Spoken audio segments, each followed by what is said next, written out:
pessoal, tudo bem? Começa agora mais um X da Questão, ao vivo pela TV Câmara São José do Rio Preto. Lembrando que você pode mandar mensagens aqui para a gente, participar do programa, enviando sua mensagem aí para o nosso WhatsApp, está aí na tela o número 991637905. Temos também o telefone aqui da redação da TV Câmara, 3214-7766. E o nosso e-mail, gama@riopreto.sp.leg.br. A gente está ao vivo também nas nossas redes sociais, estamos lá no Facebook, Câmara Municipal de São José do Rio Preto, e também no YouTube, TV Câmara São José do Rio Preto. Participe aí com a gente, mande sua mensagem, aproveita, curta e compartilhe nossas páginas. Bom, no programa de hoje, gente, vamos fazer um balanço dos protestos que fecharam rodovias aí em Rio Preto, região e em todo o país, né? Esse protesto aí que, enfim, não concorda com o resultado das eleições. E nós vamos falar também de relatos de agressões contra jornalistas aí de todo o país, também aqui na região de Rio Preto, jornalistas que faziam a cobertura de bloqueios nas estradas, né? Aqui em Rio Preto, em Mirassol, mais precisamente, uma equipe da TV Record foi agredida e teve aí equipamentos danificados por arruaceiros. Bom, mas a gente começa o programa, gente, falando sobre os protestos ilegais, né, na maioria das vezes, que pipocaram aí pelo país contra o resultado das eleições. Muitos deles fechando rodovias, promovendo aí desordem e desabastecimento, além de impedir o direito constitucional do cidadão de ir e vir. E num desses protestos em Mirassol, inclusive, um motorista tentou furar o bloqueio e atropelou 17 pessoas, deixando 2 em estado grave, estão internadas no HB e tudo mais. Mas para fazer um balanço de toda essa situação em Rio Preto e região, converso agora com o coronel Carlos Henrique Forner, comandante do Comando do Policiamento do Interior 5, né, o CPI 5, que é responsável por toda a grande região de Rio Preto. O coronel está aqui no Zoom comigo, a quem eu agradeço imensamente por atender o nosso convite.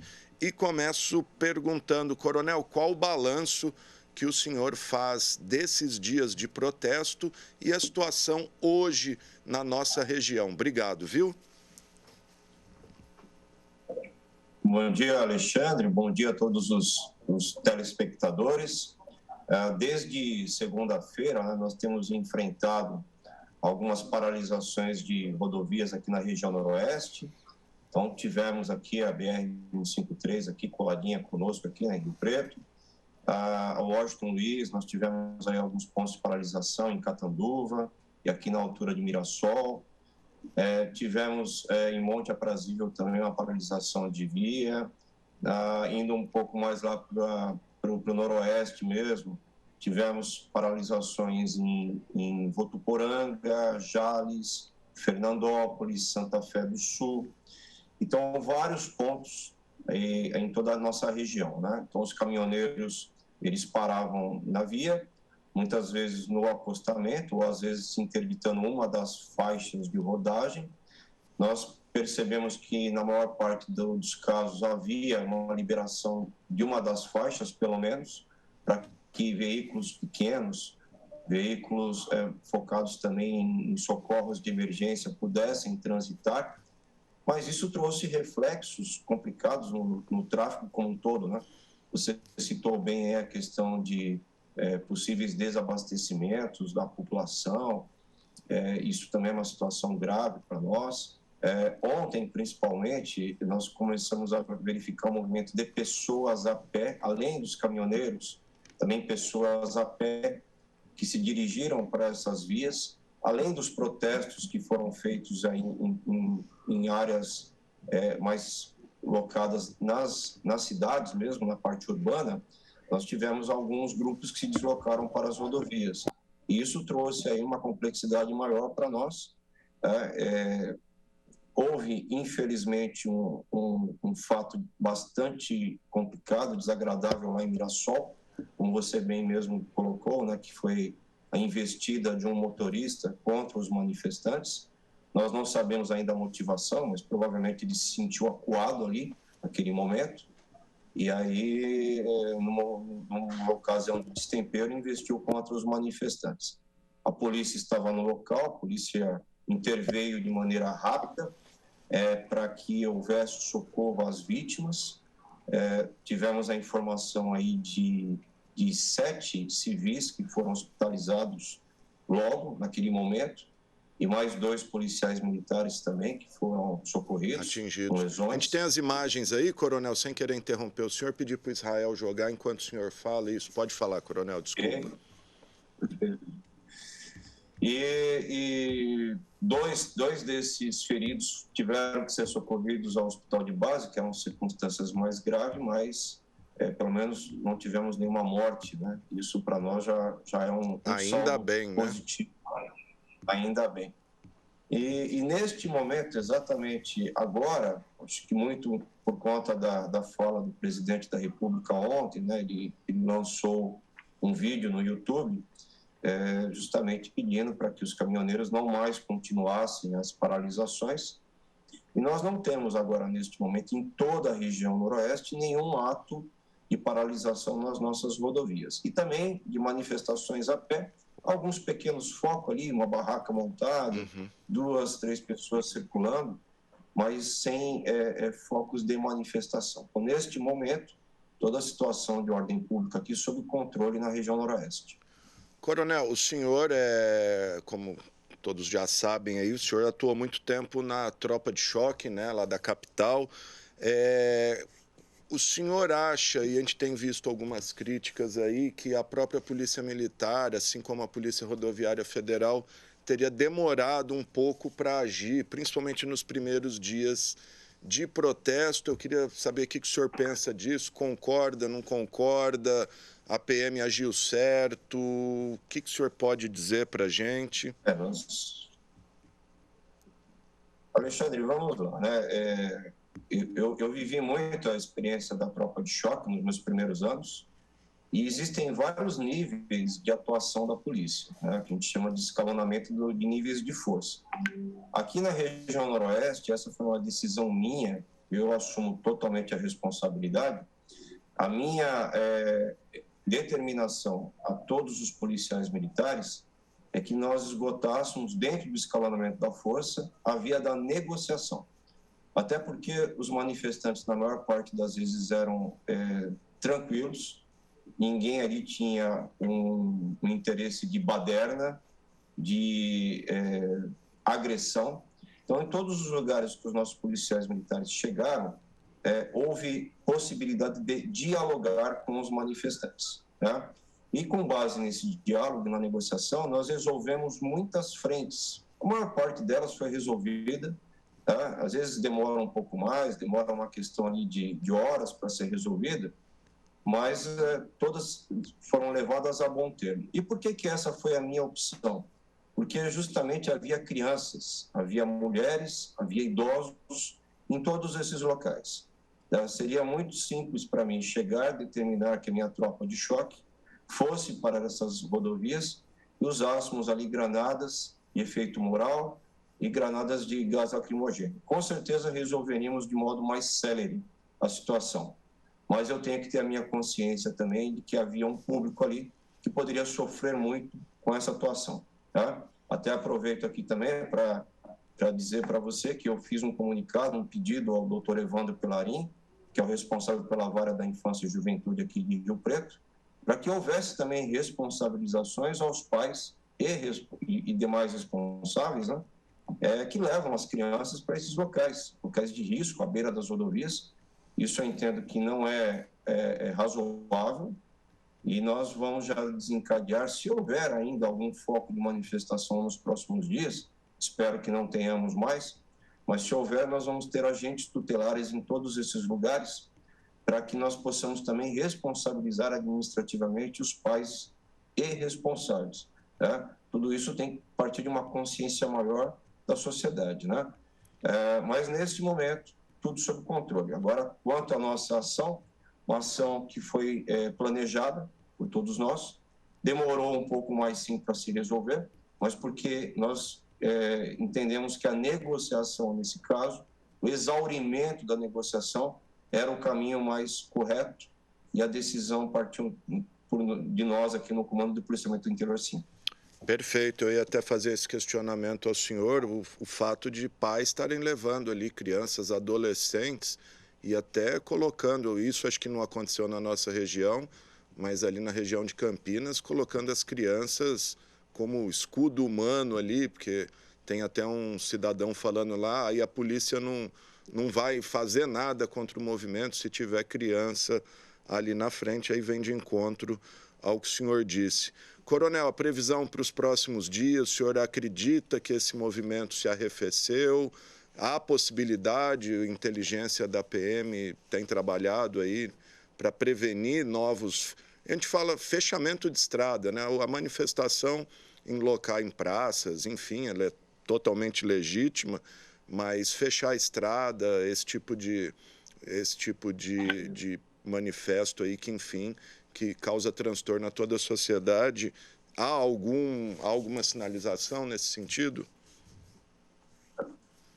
Bom, como eu disse para você, todos os pontos onde isso aconteceu já estão normalizados. Nós mantivemos ali unidades de serviço, ainda que em número pequeno da Polícia Militar nesses locais, justamente numa atuação preventiva, né? Então, se houver informação de que os manifestantes estão retornando para esses locais, ou que vai haver ainda uma paralisação de caminhoneiros, o que eu acredito que não mais vai acontecer, aí nós vamos mobilizar os nossos recursos rapidamente para esses locais, justamente para tentar nos antecipar em relação aos manifestantes, tá? Para que eles não se instalem novamente em locais de risco. Como você bem disse, existem outras manifestações que são totalmente legítimas. A exemplo do que aconteceu em frente ao tiro de guerra aqui de Rio Preto. Ali se reuniram em torno de 5.000 pessoas, mas numa área onde não havia risco algum, uma área ali totalmente controlada no sentido da segurança pública, com crianças, com adolescentes fazendo parte do movimento, mas ali entendemos que não havia problema algum. A nossa dificuldade maior é quando isso vai para as rodovias, vai para as marginais, e aí há toda uma questão de impedir aí as pessoas de irem e virem, né? Aí há uma questão legal, questão criminal, e a polícia não pode deixar de agir nessas circunstâncias, ok? Mas, por hora, esperamos que esteja totalmente resolvido, totalmente saneado isso. Pode ser que tenhamos algum foco nos próximos dias, agora hoje, amanhã, acho muito difícil, mas para o final de semana é capaz que tenhamos aí alguma manifestação, mas tudo isso, por enquanto, sob controle. Perfeito, gente. Está aí o Coronel Carlos Henrique Forner, comandante do CPI-5. Coronel, só para a gente encerrar, além desse incidente mais grave em Mirassol, que teve alguma outra ocorrência com vítimas na região comandada pelo senhor? E o que aconteceu com o sujeito lá, o motorista? Parece que é um professor, eu conheço uma pessoa que conhece ele. Diz que é um professor, um sujeito pacífico, educado, e sabe-se o que pode ter acontecido ali naquele momento dele, enfim, ter uma atitude como essa? Bom, vamos aí nas duas perguntas que você me fez, né? A primeira, se nós tivemos mais algum caso grave aqui na região, não. A única circunstância que fugiu aí à normalidade foi lá em Mirassol mesmo. Em relação lá ao condutor do veículo, ao professor, nós não temos maiores dados se haveria alguma motivação dele por trás do que aconteceu. Tudo isso agora eu acho que vai ficar a cargo de um trabalho de investigação. Ele foi primeiro ele foi retirado do local porque havia ia ser linchado se ficasse ali, né? Ele estava inclusive com a mãe no veículo, né? Então os policiais tentaram protegê-lo a todo custo ali no local, porque havia os ânimos estavam muito inflamados ali na região. E aí ele foi conduzido, foi preso ali no distrito mesmo de Mirassol. Mas nós não temos outras informações a respeito da pessoa, né? Você mesmo me falou que é uma pessoa pacífica, professor. a condição dele ser professor, inclusive acho que ele é professor de letras, né? Inglês, parece. Então, essa informação nós já tínhamos ontem, né? E provavelmente o que deve ter acontecido, né? Ele deve ter se sentido acuado quando viu aquele número grande de manifestantes e houve ali uma reação dele não pensada, né? Porque não havia informação também de que as pessoas, naquele momento, estavam com ações violentas contra os condutores de veículo. Né? Havia, óbvio, uma grande aglomeração ali de manifestantes, mas sem uma animosidade contra os condutores de veículo. Então, tudo isso agora vai ser melhor apurado, melhor investigado, e nós esperamos que seja conduzido a bom termo também, com decisões da Justiça em torno do que aconteceu. Tá? Soubemos também ontem de um fato envolvendo um repórter e um cinegrafista, né, da TV Record aqui, e isso também provavelmente faz parte ali do conjunto de animosidades que foram criadas ali na região depois do atropelamento. Óbvio que nós não compactuamos com isso, são hostilidades que têm que ser prevenidas e reprimidas a todo custo, e a Polícia Militar sempre vai tentar agir nessas circunstâncias, mas havia uma complexidade muito grande ali, havia vítimas para serem socorridas, havia a questão ali do condutor que tinha que ser retirado do local a todo custo, e havia também essa animosidade em relação aos repórteres, né? Então, os policiais militares estavam distribuídos em várias frentes ontem, e até sinto muito pelo que aconteceu, tá? E nós vamos também investigar no âmbito da Polícia Militar se houve algum problema relacionado à nossa atuação que tenha levado a essa hostilidade em relação aos jornalistas. Não tenho essa informação, é algo que tem que ser muito bem trabalhado em termos de investigação, já determinei que isso fosse feito, mas nós não compactuamos de modo algum com esse tipo de hostilidade, não só em relação aos profissionais da imprensa, mas em relação a qualquer pessoa da sociedade. Isso não pode acontecer em hipótese alguma. Perfeito, gente. Está aí, então, um balanço feito pelo coronel Carlos Henrique Forner, coronel comandante do CPI 5, falando sobre essa movimentação aí nas rodovias do Noroeste Paulista registradas nos últimos dias, desde da segunda-feira após a eleição até ontem, dia 2 de novembro, segundo o coronel. Hoje, quinta-feira, dia 3 de novembro, não há mais nenhum ponto de bloqueio nas rodovias do Noroeste do Estado. Coronel, obrigado, muito obrigado, sempre à disposição aí da gente, falando à comunidade rio-pretense. Obrigado. Eu que agradeço, Alexandre. Forte abraço para vocês. Até mais. Legal, obrigado ao coronel. Só para registrar alguns pontos, nós procuramos também a Polícia Rodoviária Federal aqui de São José do Rio Preto. Infelizmente, não tivemos nenhum retorno. Pedimos entrevista aí com o inspetor responsável, não tivemos retorno. Procurei também o Ministério Público para saber como é que fica a apuração de responsabilidades sobre esses casos, principalmente se quem estaria financiando, enfim, quem estaria promovendo o fechamento de rodovias, o que, como disse o coronel, é crime, né? Manifestar-se não, concorde ou não com o teor do que é manifestado, mas se manifestar não é crime. Mas fechar a rodovia, impedir abastecimento, enfim, transporte de pessoas, é crime. E o Ministério Público me informou que há uma recomendação da Procuradoria-Geral de Justiça do Estado de São Paulo para que promotores, ao tomar conhecimento de eventuais incentivadores, financiadores desse tipo de ato, seja encaminhado ao GAECO da capital, que é o Grupo de Ação de Combate ao Crime Organizado, seja enviado à capital para que tudo isso seja investigado e, se provado, punir os responsáveis, né? Lembrando que, numa recente entrevista, o procurador-geral, Mário Saburro, considerou esse tipo de ato como uma organização criminosa. Essa entrevista está disponível aí no YouTube para quem quiser acompanhar.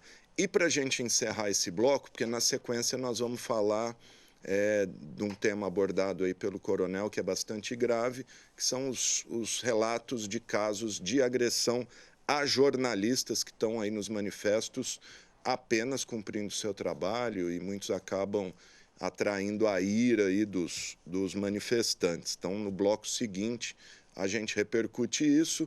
Agora, nós vamos só conferir o vídeo que foi divulgado no final da tarde, início da noite do dia 2 de novembro, o vídeo gravado pelo presidente Jair Bolsonaro pedindo para que seus seguidores liberem as rodovias. Ele mesmo diz que não concorda com esse tipo de manifesto. Vamos conferir aí. Brasileiros que estão protestando por todo o Brasil. Sei que vocês estão chateados, estão tristes, esperavam outra coisa. Eu também estou tão chateado, tão triste quanto você. Mas nós temos que ter a cabeça no lugar. Os protestos, as manifestações são muito bem-vindas, fazem parte do jogo democrático. E ao longo dos anos, muito disso foi feito pelo Brasil. Na Esplanada, Copacabana, Paulista, e tantos outros lugares. Agora tem algo que não é legal. O fechamento de rodovias pelo Brasil prejudica o direito de viver das pessoas. Está lá a nossa Constituição. E nós sempre tivemos, dentro dessas 4 linhas, tem que respeitar o direito de outras pessoas que estão se movimentando, além de prejuízo à nossa economia. Sei que a economia tem sua importância, né? Você talvez está dando mais importância a outras coisas agora. É legítimo. Eu quero fazer um apelo a você. Desobstrua as rodovias. Isso daí não faz parte, no meu entender, dessas manifestações legítimas. Não vamos perder nós aqui essa nossa legitimidade. Outras manifestações que estão fazendo pelo Brasil todo, em praças, faz parte, repito, do jogo democrático. Fiquem à vontade. E deixo claro, vocês estão se manifestando espontaneamente. Colocamos a nossa Polícia Rodoviária Federal desde o primeiro momento para desobstruir rodovias pelo Brasil. E eles têm feito um trabalho de tentar desobstruir, mas são muitos pontos e as dificuldades são enormes. Prejuízo todo mundo está tendo com essas rodovias fechadas. O apelo que eu faço a você, desobstrua as rodovias, protestem de outra forma em outros locais, que isso é muito bem-vindo, faz parte da nossa democracia. Por favor, não pensem mal de mim. Eu quero o bem de vocês. Ao longo desse tempo todo, à frente da presidência, colaborei para ressurgir o sentimento patriótico, o amor à pátria, as nossas cores verde e amarela, a defesa da família, a defesa da liberdade. Não vamos jogar isso fora. Vamos fazer o que tem que ser feito. Estou com vocês e tenho certeza que vocês estão comigo. O pedido é rodovias. Vamos desobstruí-la para o bem da nossa nação e para que nós possamos continuar lutando por democracia e por liberdade. Muito obrigado a todos vocês. Deus abençoe o nosso Brasil. Bom, tá aí a fala do presidente, gente. E todo mundo está acompanhando tudo que acontece aí envolvendo eleições, mas essa é a segunda vez que o presidente se manifesta desde a eleição de domingo, né? A outra foi na terça-feira à tarde, quando ele falou também por pouco mais de 2 minutos. Em nenhum momento ele se referiu ao adversário vencedor, né? O ex-presidente Lula. Em nenhum momento o Bolsonaro admitiu a derrota. Nesse aí ele ainda falou, tô triste com tudo, tal, mas explicitamente em nenhum momento ele se manifestou sobre o resultado das urnas. Aí para muitos, até por isso que esses movimentos pipocaram aí Brasil afora, muitos achando que o presidente ia fazer alguma coisa, estava aguardando ali para tirar uma carta da manga, o que parece que não vai acontecer e não pode acontecer.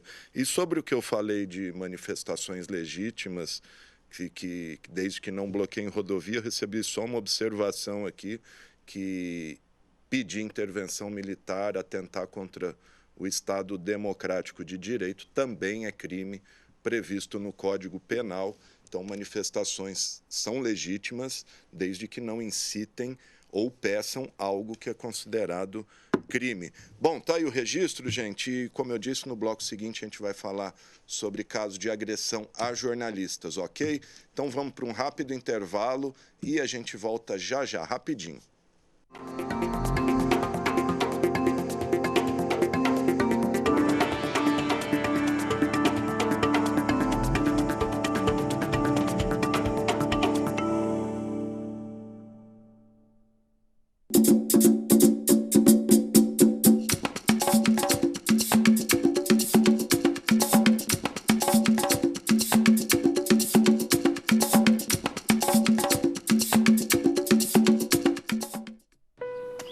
Uma garrafa deixa sequelas para a vida. Eu tive zika durante a gravidez e a minha filha nasceu com microcefalia. Só o que a gente passa, que a gente sabe. A Yasmin é a minha vida. Não deixe a dengue, a chikungunya e a zika entrarem na sua vida. Você precisa agir para eliminar os focos do mosquito, porque ele está em todos os lugares e pode até matar. E você, já combateu o mosquito hoje? Proteja a sua família.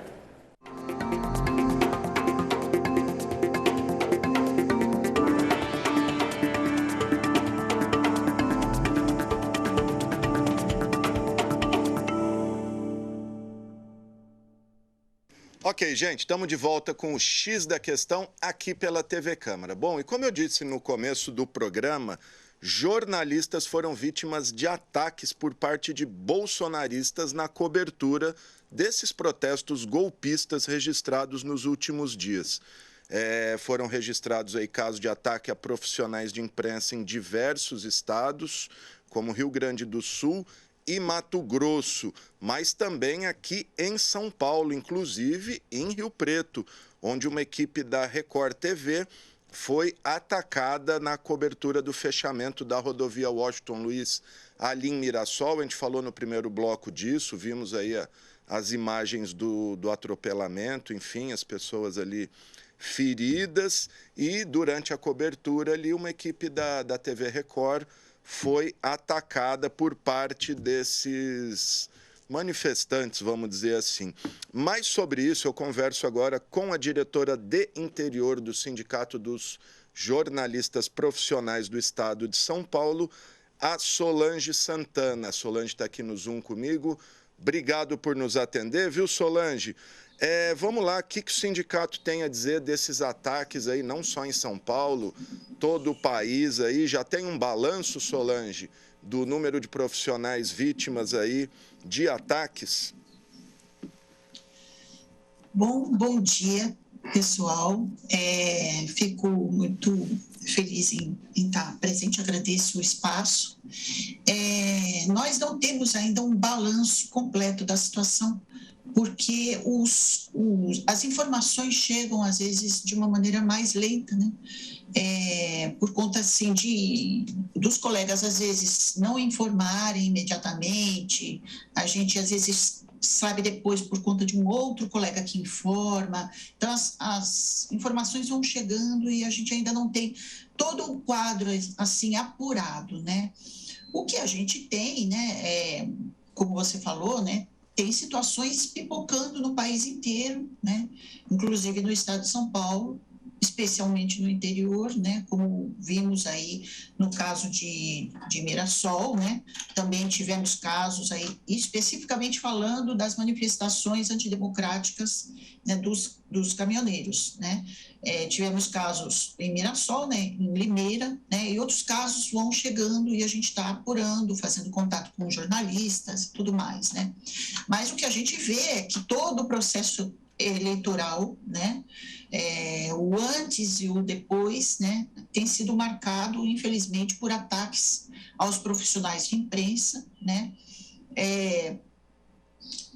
tentando inibir a atuação das informações, da captação de informações dos repórteres, dos profissionais que estão em campo ali, para informar a sociedade sobre o que está acontecendo no país, né, e tudo mais, né? A gente teve aí durante a campanha, né, inclusive a véspera aí da eleição, uma coisa absurda aí de tentativa aí de coação, né, da campanha, por exemplo, do Tarcísio, né, o repórter cinematográfico, né, que presenciava ali aquela participação dele lá, presença do candidato em Paraisópolis.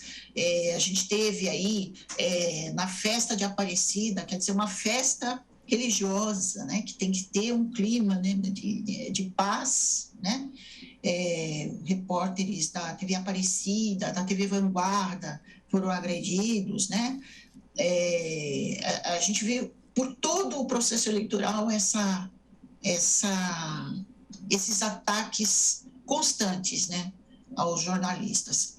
O sindicato, durante todo esse período, né, aliás, antes do processo eleitoral mesmo, a gente já tinha adotado aí um guia de orientação contra a violência, né, de orientação para os profissionais, e nós nos dirigimos também às empresas antes do processo eleitoral, para tomar algumas medidas que protejam os profissionais, né, antes de saírem em campo, né. E quando chegou no processo em si, nós elaboramos uma cartilha, né, o pessoal da Comissão de Violência do sindicato elaborou uma cartilha, um guia de orientações específicas para esse período eleitoral. Embora a gente tenha passado aí o processo de eleição, né, o povo já tomou sua decisão, né, já fez as suas escolhas, né. Infelizmente, a gente vê um processo de desrespeito, né, à vontade popular, né, à decisão que foi tomada nas urnas, né. E mesmo antes, né, você vê que a gente tem relatos, né, de tentativas aí de compra de votos, né. Inclusive o repórter Caco Barcelos também a equipe dele também sofreu ali ameaças, né, por conta de situações como essa. É um processo eleitoral muito complicado, né, que exige, mais do que nunca, a participação, né, do jornalista. O jornalista tem papel muito maior do que nunca, no sentido de informar, e nem sempre a função dele interessa para algumas lideranças ou pessoas, né, e acontecem esses episódios aí lamentáveis, né, que o sindicato tem o trabalho não só de recomendar às empresas ações protetivas, né, para os jornalistas, como também orientar os jornalistas aqui a denunciar, a entrar em contato com o sindicato. Isso é muito importante, justamente para a gente poder fazer esse levantamento, né? Entrar em contato com o sindicato, fazer o boletim de ocorrência, né? A gente não pode banalizar a violência de maneira nenhuma. Então, seja ela verbal, né? Seja ela física, evidentemente, mas verbal, seja ela virtual, ela não pode ser banalizada. Não é normal um trabalhador exercer sua profissão contando com a violência, né? Então, a gente não pode banalizar esse tipo de coisa, né? Sem dúvida. Exatamente. Por isso que a gente sempre, inclusive, abre os plantões regionais, né? Inclusive, teve aí um plantão regional aí da Regional Ribeirão Preto, que inclui a cidade de Rio Preto, né? Continua em plantão permanente. A gente coloca os plantões para os jornalistas denunciarem, não banalizarem a violência. Isso é fundamental, inclusive, para a gente se tornar uma categoria mais forte, né? De dizer, com agente, com jornalista, ninguém mexe, né? Nós temos um papel fundamental para a sociedade, precisa ser respeitado. Sem dúvida. Solange, a profissão de jornalista sempre teve ali seus riscos, né? Vamos lembrar o caso Tim Lopes lá, mas ali ele estava realmente numa zona, enfim, onde o Estado não chega, uma favela, né? Uma zona de conflito. Estava disfarçado, fazendo um trabalho investigativo e aconteceu o que aconteceu. Mas no caso de coberturas em locais públicos, com autoridades, eu acho que o que acontece de uns anos para cá é sem precedente. Você concorda? Totalmente. O que ocorre hoje é um ataque sistemático aos jornalistas e ao jornalismo, né? É uma política de repressão à informação, né? Ao acesso à informação. Nada mais é do que isso. Porque os jornalistas, a gente pode dizer com tranquilidade que os jornalistas, entre três profissões, a gente conta aí nos dedos da mão, os jornalistas estão certamente entre as profissões que são alvo especificamente do governo Bolsonaro, né? Se não há mais, aqui estiver mais, né? E a gente fala isso com tranquilidade porque nós temos dados sobre isso. Os relatórios dos últimos anos, relatórios da Federação Nacional de Jornalistas, apontam isso, né? São dados objetivos, são ataques diretos do próprio presidente da República, o que significa que é uma institucionalização da violência contra os jornalistas e o jornalismo. E principalmente contra jornalistas mulheres, né? Exatamente, e ainda por cima, jornalistas mulheres. Mas se a gente for olhar o relatório da FENAGE, os ataques são gerais, né? Geral para todos, inclusive de censura. No último relatório, houve um crescimento muito grande de censura também, né? Quer dizer, as pautas são restritas, né? Uma série de coisas, né? Agora, por que uma categoria dessa é alvo? A que interessa? Por que interessa? Interessa a quem não tem, não vê como importante chegar a informação à sociedade. Sem dúvida. Né? Isso que você falou, lembrando que além de incorrer em crime aí como agressão, enfim, quem ataca um jornalista está ferindo um preceito constitucional, né? Que é o da liberdade de expressão e direito à informação. Exatamente. Por isso que o fato de o Bolsonaro agredir, às vezes fisicamente, verbalmente, né? A gente viu vários episódios, né? Ele criou, desde o começo do governo Bolsonaro, a gente observa um estímulo, né? Uma difusão do ódio contra a categoria, né? Então, o governo Bolsonaro, ele criou, assim, ele incentivou essas práticas para os seus apoiadores, né? Então, esses últimos episódios comprovam isso. Sim. Quando o sindicato divulgou aquela cartilha de orientação a jornalistas, segurança na cobertura da eleição, os cuidados a serem tomados, eu até dei uma brincada, né, vamos dizer assim, nas redes sociais, que deve ser triste morar num país em que o sindicato dos jornalistas tem que alertar jornalistas a como atuar numa cobertura eleitoral. Sim, né? E principalmente ainda temos ainda que orientar as empresas, né?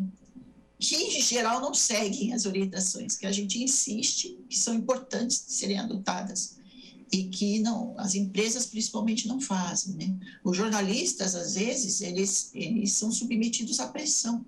Então, a gente entende que, às vezes, a falta de equipamento, as condições de trabalho, as pressões das direções das empresas também, ele não se sente seguro em ele tomar certas atitudes. Sim. Mas isso precisa ser rompido, isso daí precisa ser quebrado, isso a gente precisa se apoiar, né, como uma categoria organizada, né, e agir coletivamente. Então, por isso que a gente pede, inclusive, que o jornalista entre em contato com o sindicato, para a gente fazer a luta juntos, né, para a gente poder organizar isso, porque, evidentemente, a gente não se organiza como categoria, cada um por si, né, justamente pela pressão que a gente sofre no ambiente de trabalho. E a gente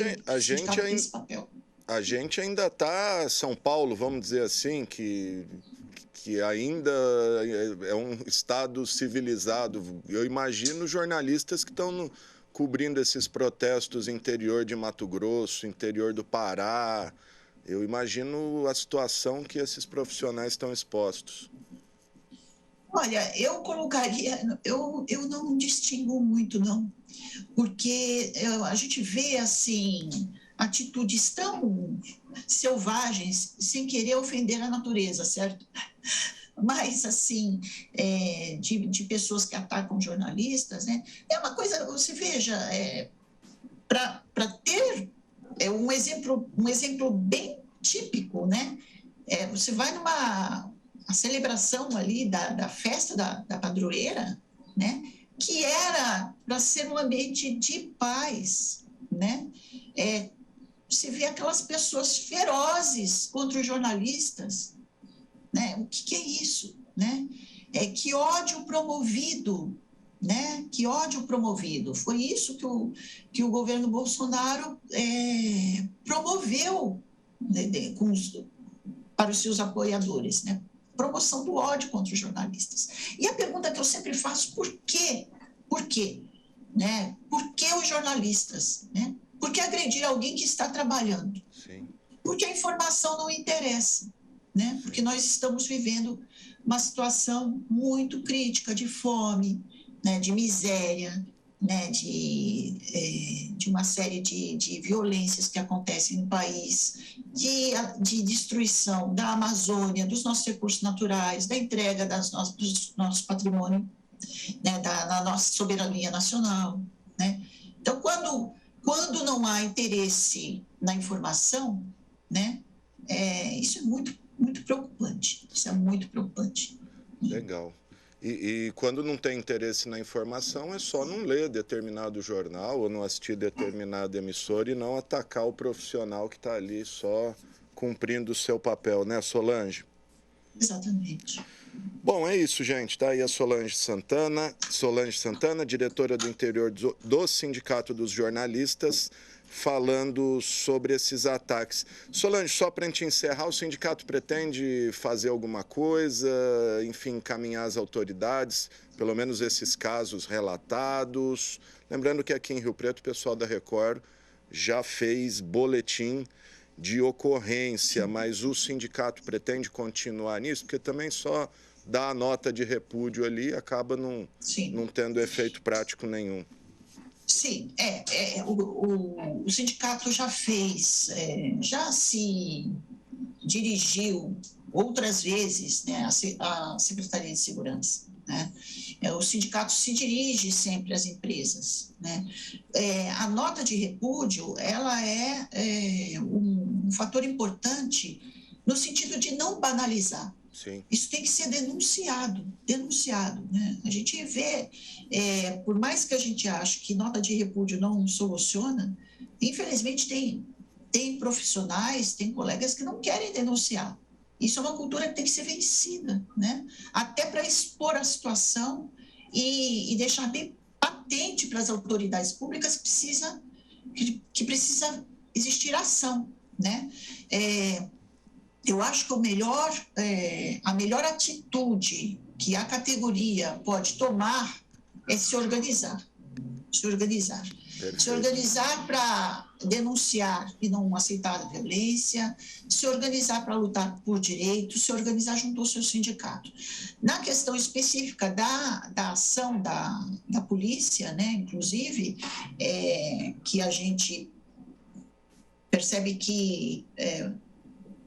no caso ali do ataque ali em Mirassol, né,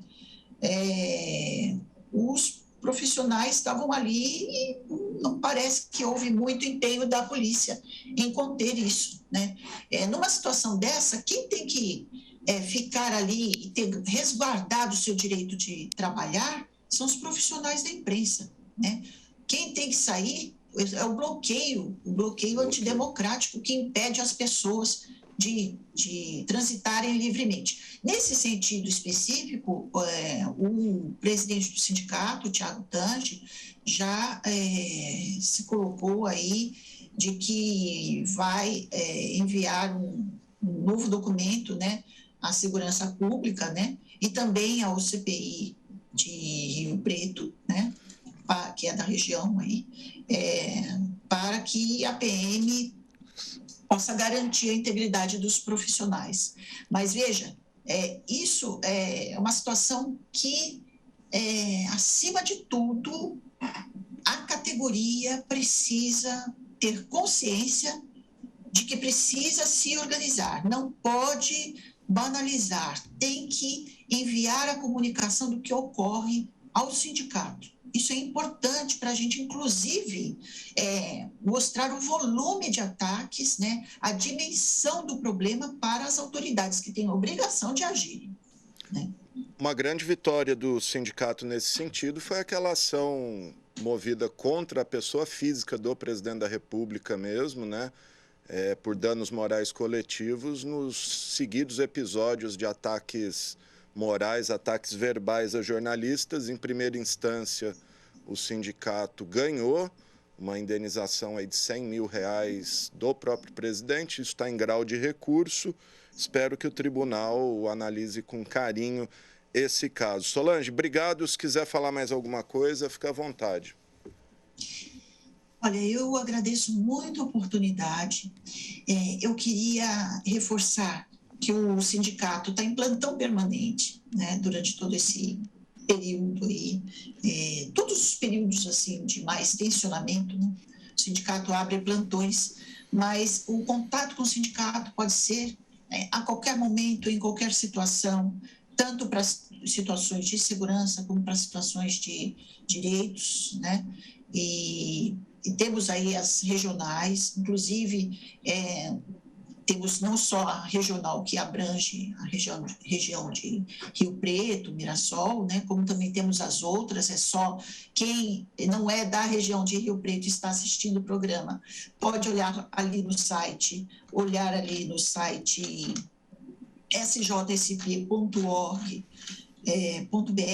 vai lá na parte institucional, aí depois regionais, você encontra a regional que corresponde ao seu município, né? Então, o jornalista se dirija à regional, procure o sindicato e lute organizadamente, coletivamente pelos seus direitos. Nós passamos por um processo agora de eleição. A vontade popular tem que ser respeitada, né?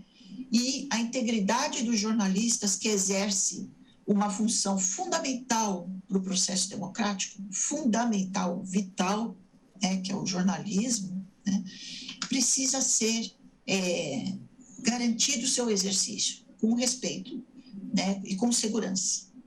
Perfeito. Estamos à disposição. Obrigado, Solange. Bom, e para terminar o programa aqui, gente, vamos terminar com um assunto mais leve de cultura, porque tá rolando aí a Mostra Cênica Resistências. É tudo gratuito. Vamos conferir aí as informações com a jornalista Vivian Lima. Olá para você que acompanha a programação da TV Câmara. Eu sou Vivian Lima e este boletim é sobre cultura. Rio Preto cedia nesta semana a 5ª edição da Mostra Cênica Resistências. O evento reúne espetáculos teatrais, dança, performances, shows e atividades formativas. A realização é de um grupo de Rio Preto, o Coletivo Cênica. Além das produções riopretenses, a mostra traz ainda artistas de mais 7 cidades. Neste ano, o palco principal do evento é a Praça das Rosas, no Jardim dos Seixas. A programação da Mostra Cênica Resistências é de graça. A exceção é o espetáculo de encerramento Améfrica. Essa peça vai ser apresentada no Sesc, sábado, às 8 da noite, com ingressos que variam de R$ 9 a R$ 30. As atividades seguem até sábado, dia 5 de novembro. A mostra é realizada por meio do PROAC, o Programa de Ação Cultural do Governo do Estado. A programação completa você encontra no site cenica.com.br. Eu fico por aqui. Mais informações sobre cultura você acompanha ao longo da nossa programação e também em nossas redes sociais. Estamos no Facebook e no Instagram. Até mais! Bom, tá aí então, gente. É isso aí. E só repetindo o que o Coronel Forner disse no primeiro bloco, é hora de arrefecer os ânimos. Eleição já passou, daqui 4 anos tem mais. Quem vai ser oposição que se fortaleça. E o novo governo que tenha sorte e sabedoria aí para conduzir nosso país da melhor maneira. É isso aí, gente, é assim que é a democracia. Essa edição do X da Questão fica por aqui. Se você quiser rever esse programa, ele vai ser reprisado logo mais às 8 horas da noite. Amanhã cedinho, às 7 horas da manhã. Lembrando que desde já fica disponível nas nossas redes sociais, fica aí no YouTube e também no Facebook. E você pode contribuir com a gente, enviar sua sugestão de reportagem, de entrevista, enfim, o que você quiser aqui para a gente, manda para o nosso WhatsApp, está aí na tela o número. Todas as informações do Legislativo aqui de Rio Preto você encontra no nosso site riopreto.sp.leg.br e também no nosso aplicativo Processo Legislativo Digital, só baixar na loja do seu celular, todas as informações aí, projetos em tramitação e tudo mais. Esse programa teve os trabalhos técnicos do cinegrafista Wagner Bueno, o GC do Thiago Zatti, o controle mestre do André Santos e o áudio do Israel Heleno de Castro. Grande abraço, gente, e até a próxima.